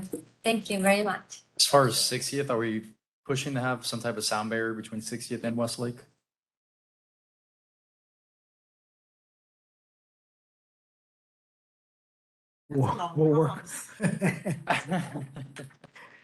Haven't had any discussions with the design team yet from the county, but when they start coming in or start getting some information, we'll definitely put in some kind of a requirement for sound barrier or something out there so that it does minimize the impact from Yeah. 60th. It may be an increased landscape buffer, because what I'm hearing is they're not necessarily doing they have 100-foot right of way Mhm. that's going to be given to them. As an example, Persimmon is an 80-foot right of way, which gives you 2 lanes, ultimately 2 lanes each direction with a median and landscape buffers on the side. So with a 100-foot right of way, they should be able to do enough to mitigate sound traveling into the community without creating too much issue for them. Okay, Yeah, I hope so. push it. And if I may, City Manager, to that comment also, Councilman Martinez, when we designed hammocks and then meadows, and I forget the one where next to the meadows, woodlands, thank you, and now the pines, as we've designed all those communities, you'll notice we put a very large, not only do you have the landscaping buffer, but we also put a lake there. So there's quite a bit of distance. So that distance, in addition to whatever softscape, which is my belief that you'll need to headlock the county in to do. We felt that as we laid out those communities along the northern boundary, the giving them ample room to do that softscaping and giving them, vertical or horizontal spacing would really mitigate a lot of those sound issues. Okay, great. Yeah, I would hate, anyone that lives or backs up to it to have a noise issue. We'll also probably try to push them on a multimodal path along 60th as well. Gotta have the multimodal path. That's, So I mean, there's ample room, for them. What I'm saying is within 100-foot right of way, Okay. there's ample room on the south side of that because they can shift to the north, because to the north, there's an 80-foot easement that goes to the Palm Beach, city of Palm Beach. And then there's the canal and stuff. So there's like 300 feet or 400 feet or more to the first house on the north. So they don't really need to do much there. They can shift the road further north, giving us more buffer on the south side. So that's what we'll push as far as their initial design. great. Goals and objectives, strategic ones. What else we have? Were you going to bring up the Happy program again? You said, Ken, or was that for another day? If you've got some ideas, I know we're working with, and Councilwoman Leonard has some ideas that she's going to be bringing forward on it. But we do need to expand the program and look at ways that we can meet the intent of the program from the beginning. Because right now, we're in a condition that I never wanted to be in. I've got a bunch of money sitting in a bank and it needs to be in people's homes. Yeah, And absolutely. that's the intent of the program, and we need to expand. I mean, there's some concepts and some ideas out there. There's a program that's actually grants with vets and stuff like that to take an injured vet, et cetera, that's got an issue, paraplegic or whatever, to retrofit. There's some grants out there. We may be able to partner with the grants to help retrofit homes. There may be a thing with Tunnels to Towers and some other NGOs that we might be able to figure out how to partner with. But I've had some discussions with DJ initially on this. We're trying to figure out both how the intent was originally set up, how we can modify it, how we can do what really the intent of the program was. I just have what could be considered an off-the-wall question here, but maybe not. You know, part of, we could call it the housing crisis right now, as we sit here today, is this interest rate is out of control. You know, it's upwards of 6% and it's not going any lower. Is there any way that the HAPPY program might be able to be used to possibly buy down a rate to make it reasonable and more affordable? Could we use some of those funds to buy a couple mortgage points? That's So one of the. I mean, the whole point isn't just to get people in their homes. It's to allow them to afford it every Right. single month as well. And I mean, I know a 6% rate would be literally impossible to sustain. And that's what we're dealing with right now. So if there's some way that we could potentially use those funds to actually make these homes long-term over the cost of a mortgage, you know, over the 30 years. I'm not sure how it actually plays in, but currently in our program, most of our awards have been around 20,000. But for people with the 120 to 140 AMI, we can go to 35. So the concept would be initially is, since it's already in there, we'll be increasing the potential awards that could help with that very thing about buying down, reducing their costs, reducing their Maybe we can mortgage. work So into the language, I would because love I that. know, I don't think it would, you know, rather than giving them the down payment money, the 20 grand is a down payment. I think you could easily buy down someone's rate a point or two with that 20 to 35,000 and actually make the home affordable. we'll That would be huge. We'll tap dance through those things. Mr. Carter. And this is a very timely topic and, you know, maybe not today. I know the mayor likes to have quick meetings and this is, Like- This is an important one. I know. This is, we're but covering a lot of this great is, ground here. you know, I've, as you would imagine, am immersed pretty deeply in a lot of forward-looking projections, right? There are some rough days ahead. Just Yeah. mark my word. We firmly believe that there's some rough days ahead, some choppy waters. So with that, I think you're spot on. I think the notions that Ken has talked about, that which Councilwoman Leonard has brought forward, not only what you're talking about, Mayor, about rate buy downs, but also maybe rate locks. So right now, Minto has sold, well, not only Minto, but Crestwind and Coulter and as well as Label. There's a whole pool of homes out there. I'll just throw a number out, probably 300 to 400 that are not yet closed. And every month or two that goes by, interest rates are going up and the affordability of what was put under contract 6 months ago is going to become tenuous. Mark my words, it's going to become tenuous, especially, and I'll say this very proudly, we have very intentionally focused our entire marketing around blue collar families. Mhm. That this is going to be very, 6% is insane. it's insane. Unaffordable. And so not only do I think we should explore, and this is what I've shared with Councilman Leonard, not only potential rate buy downs, which again, based on certain incomes or job categories, you know, we might want to go back and relook at the classifications of how we're identifying and targeting these funds.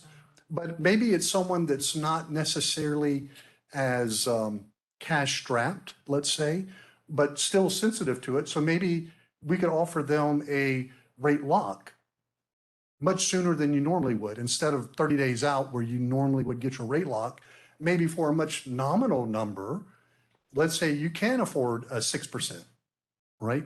So maybe you're not doing a buy down, but maybe you're doing a 100-day rate lock or a 180-day rate lock at a much lower cost. So I think there's a bunch of different ways that this should be looked at to target a whole suite of items. I think, you know, I'm not trying to look in the rearview mirror and be critical, but clearly where we are today is not where we were in 2018 or 17, whenever we created this. So I think under the vision that Councilman Leonard, when she first brought this to me as a, you know, something that's near and dear to her heart, I immediately gravitated toward, because I know what I'm immersed in on forward-looking economic projections that, you know, I'll just say it, you know, I can tell you there's home builders out there in this market that are discounting their backlog $90,000. When they do that, you now have appraisal issues. You now have a lowering tax base. You have now eroded value for every home that's been bought. So this is a, you know, an issue that I think we need to be very mindful of. Let me ask you, John, you guys have preferred lenders that work. Is that something that they could maybe offer? I'm not a mortgage broker, you know, I don't know this thing about it. I just knew that a rate reduction existed, and I forgot about the rate lock. Right. But is that something that maybe they can brainstorm with the HAPPY program and offer some suggestions, or how we could possibly, how they could best use the funds, or we could work that into the program? Like, Well, they do most of the underwriting in Westlake. the short answer is yes, and absolutely. And, you know, what I committed to Councilwoman Leonard, and Tara has resurrected that which we originally helped with in 2018 or 17. So I'm re-immersing myself in that. And I'd like to, you know, partner, if the council's okay with Councilwoman Leonard, on maybe coming up with that framework. Please. That then at a future. Thank you for spearheading that. That at a future meeting, you know, under Councilwoman Leonard's, you know, leadership, she can communicate, you know, kind of the framework and the potentiality of areas we could move into. And I'll partner with her on that so that it's ingraining those mortgage types of issues. Yeah, I mean, this affects property values across, I mean, it Yes. affects everything, and it's, he wants to hear the term housing crisis in a new construction. And here's the other thing that, you know, Ken had mentioned, you know, partnering with NGOs. Sure. So as, you know, the whole kit of parts, when we all sat down in 2017 and created the HAPPY program, one of the other components that was bolted in with that was that Minto created a nonprofit community foundation. So upon at a new home building permit with Joe's team, the developer or home builder, you know, Coulter, Label, or Minto, pays $1,500 at building permit. Well, there's a finite supply of homes that will be built. The original construct of the HAPPY program was that it would be entirely predicated on non-governmental sources for income and revenue to fund that program.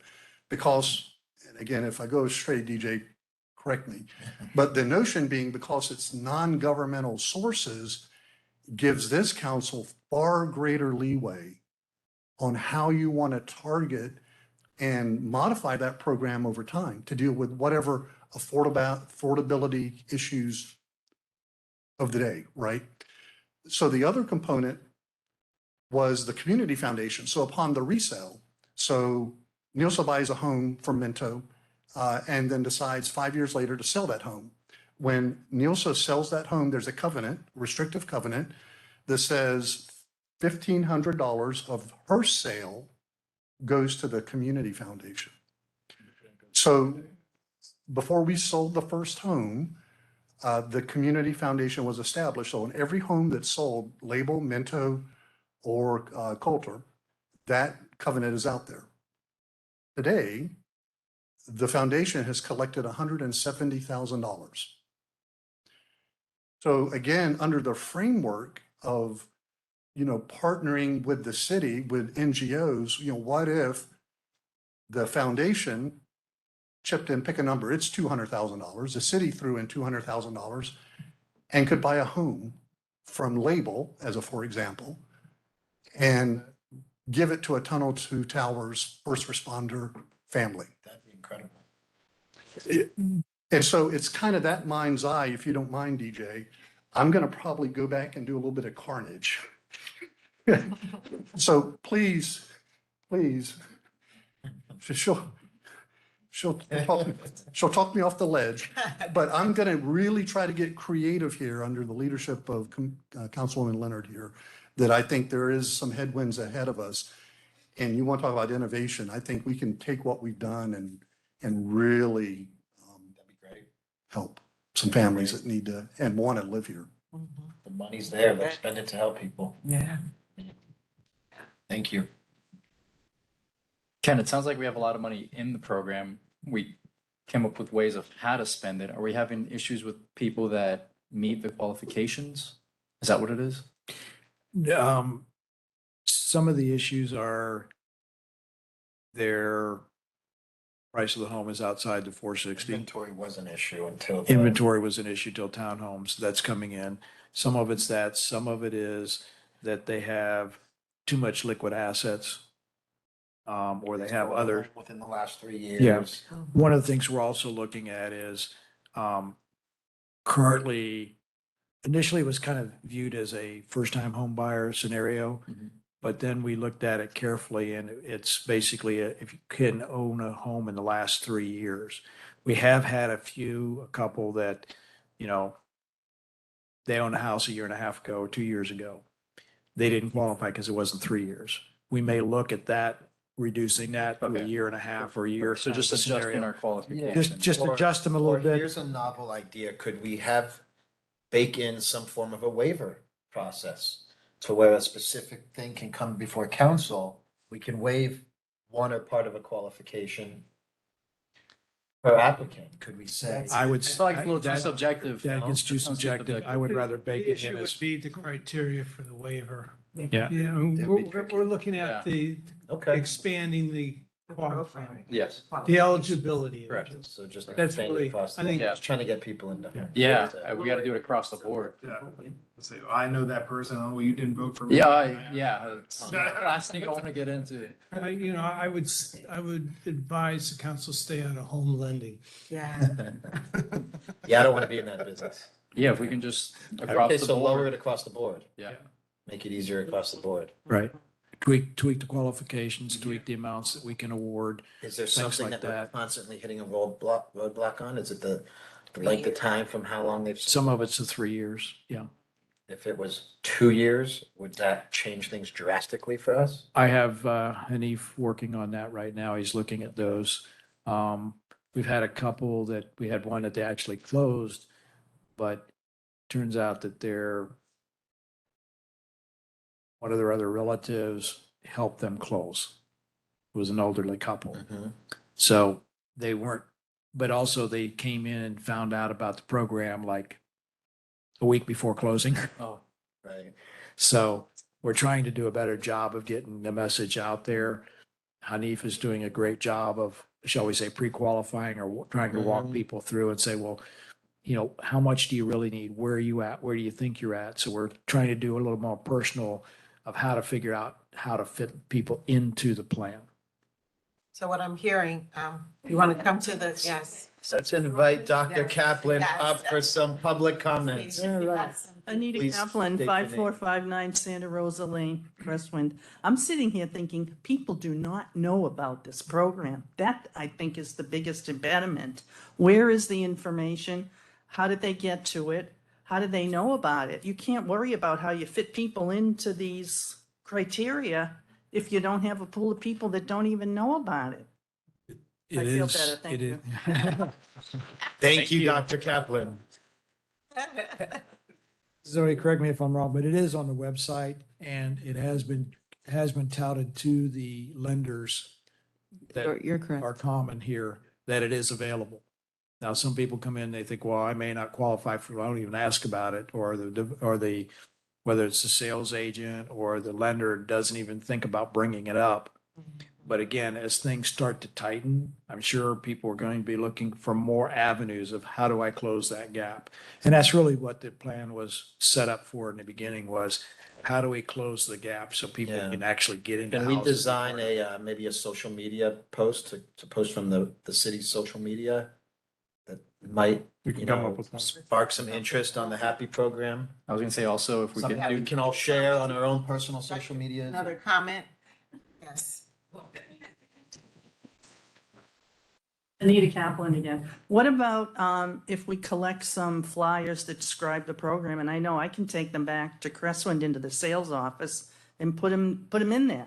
You can do that in all the, yeah, I think if we. all have a the sign- new developments in the area. Yeah. That way you We would need get some right to we the need some people that marketing- would use Marketing in it. every Yeah. sales center you walk in. I would take a bunch. We need to invest Yeah. in some marketing to get the word out on the Yeah. Happy program. Yeah, when you walk and look at a house, you look at the models. Thank and you, Dr. the sales Kaplan. center, you see, oh, wow, they have assistance program. Yeah. But of course, I sold the house. I think we already have some information. We can put it together in flyers pretty quick Okay. and get it out. And I think a social media post would be great because And I have we can some- all share that and that gets to so many people immediately. And then it gets reshared and reshared and reshared. Yeah. Before you know it, it's impacting thousands and thousands of people, not just the ones that come into the sales center. You just want Henny to be busier than he is. Okay, I got it. More We staff. good. more Listen. No, I don't need more to staff. get With the We'll just time, process it. We'll get it ahead. social media is the way to do things. Hey, yeah, that's true. Social media is Telling the you, it future. goes viral and then next thing you know, Yeah. we've got all these wonderful applicants. Everybody's on the phone But nowadays. then I have to say no. That's fine. Sometimes you gotta say no, Ken. Let's keep moving. Any other items? Or council I comments? don't have any. Oh, we're gonna be coming back because I submitted a couple pages of goals and initiatives, so. As soon as the rest of you figured, we're gonna be Then bringing we're gonna back go back goals to and the- initiatives again. Cause I have like environment, One person. affordable housing, I have a bunch of stuff out there. Let's run through official councilman comments. Councilwoman Leonard. No additional comments. I thought this was good conversation, learned a lot, so. I love these workshops. Yeah. This is great. Councilman Martinez. No further comments. Thank you to Mr. Carter with all the insight he gave us. It really helped broaden our view. So it was great. Councilwoman Valleron. So I also want to say thank you to Mr. Carter for all the information and all your efforts to help us, and also for the communication and getting us involved in everything you're doing. That's very important for our community. And this is amazing, having this workshop and talking about our city. That's a great thing. Anything Yeah. said? Yeah. Vice Mayor Langowski. I'll ditto that, our team out here that works with us so close with the city, but also our city staff. And, excited about getting goals and initiatives and think about not only the short term, but the long term. So that's been a good thing. On that note, I'll simply say, keeping true to the vision of the founders of the city, and one of the events one day may very well be a Founders Day.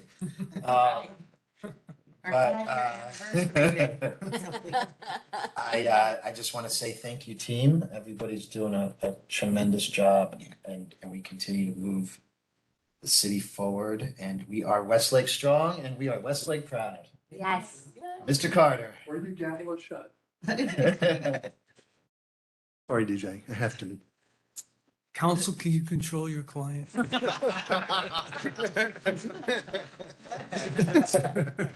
Oh, I'm in trouble. I'm in trouble. Something that's near and dear on my heart, I'd like to lay on this council to consider. It's more of a procedural matter that you open every meeting with a pledge. And I would like to ask, could you consider modifying your opening procedure to include a prayer? I personally would love that idea. I would love that idea.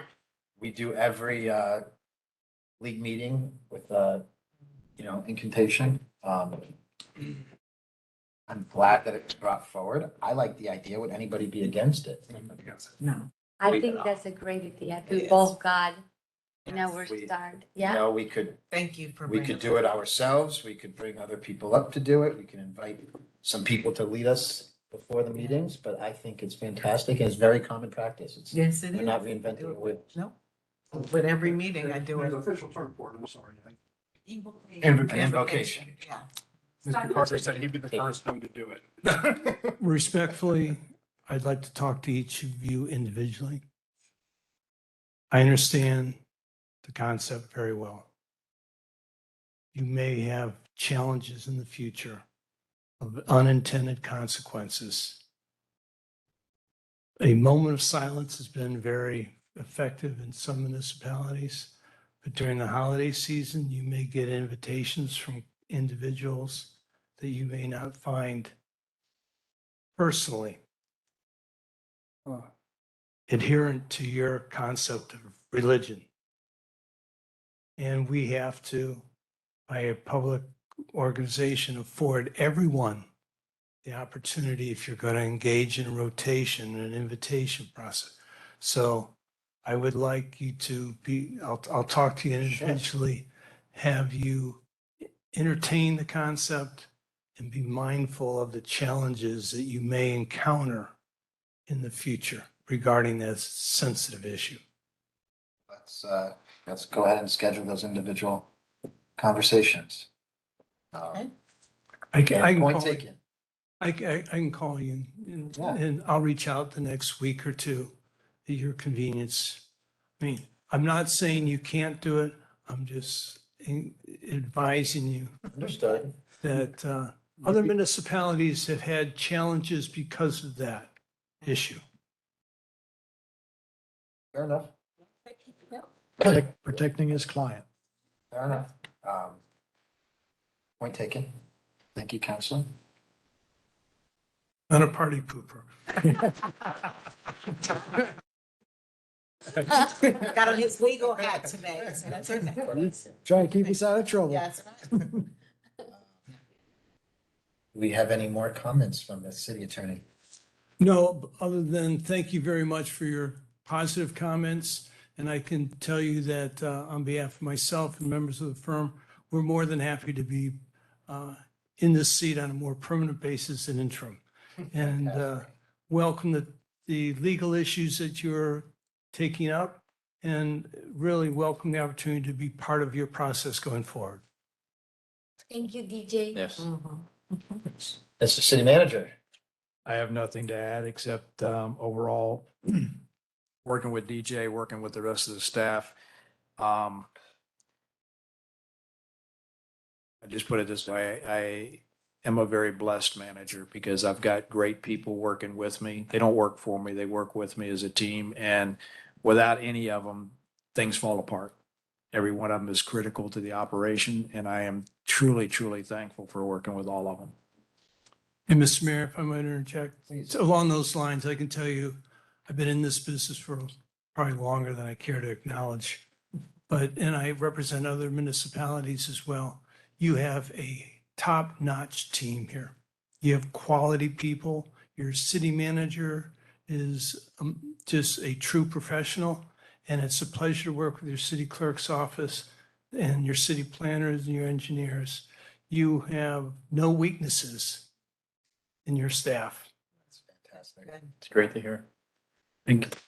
Yes. Blake Strong. folks. Goodness, right. Thank you. Let's go ahead and open for public comment.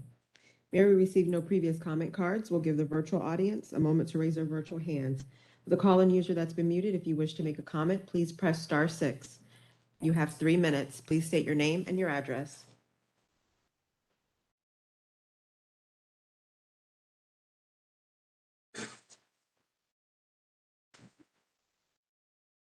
Mayor, I have no comments. That note, at 7:59, I will adjourn. Thank you, Mr. Mayor. 2 hours on. We just talked about it. Great work. Right? Probably gonna be our only 2 hour.